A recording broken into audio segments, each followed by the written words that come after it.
સ્વામી વિવેકાનંદ વિદ્યાલયમાં ગુરુ પૂર્ણિમાની ભવ્ય ઉજવણી કરવામાં આવી। ગુરુ પૂર્ણિમા એ ભારતીય સંસ્કૃતિમાં ગુરુના મહત્વને સમજાવતો ખાસ તહેવાર છે, જે ધામધૂમથી ઉજવાય છે। ગુરુ અને શિષ્યના પાવન અને પવિત્ર મિલનનો દિવસ એટલે ગુરુ પૂર્ણિમા। આજરોજ શાળામાં બાળકો દ્વારા ગુરુઓની પૂજા, કંકુ તિલક અને મોં મીઠું કરાવી તેમજ બાળકોએ ગુરુઓને ગુરુવંદન કાર્ડ આપ્યું। તેમજ બાળકો દ્વારા એક પ્રાર્થના, ભજન અને નાટક વિવિધ પ્રોગ્રામો થયા। શાળાની શિક્ષિકા બહેનોએ શાળાના આચાર્ય ધર્મેશભાઈ સુથારને પુષ્પગુચ્છ, તિલક અને ભેટ આપી આશીર્વાદ લીધા। સ્વામી વિવેકાનંદ વિદ્યાલયમાં ગુરુ પૂર્ણિમાની ભવ્ય ઉજવણી કરવામાં આવી।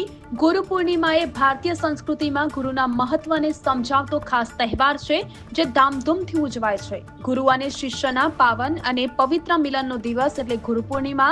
આજરોજ શાળામાં બાળકો દ્વારા ગુરુઓની પૂજા, કંકુ તિલક અને મોં મીઠું કરાવી તેમજ બાળકોએ ગુરુઓને ગુરુવંદન કાર્ડ આપ્યું। તેમજ બાળકો દ્વારા એક પ્રાર્થના, ભજન અને નાટક વિવિધ પ્રોગ્રામો થયા। શાળાની શિક્ષિકા બહેનોએ શાળાના આચાર્ય ધર્મેશભાઈ સુથારને પુષ્પગુચ્છ, તિલક અને ભેટ આપી આશીર્વાદ લીધા।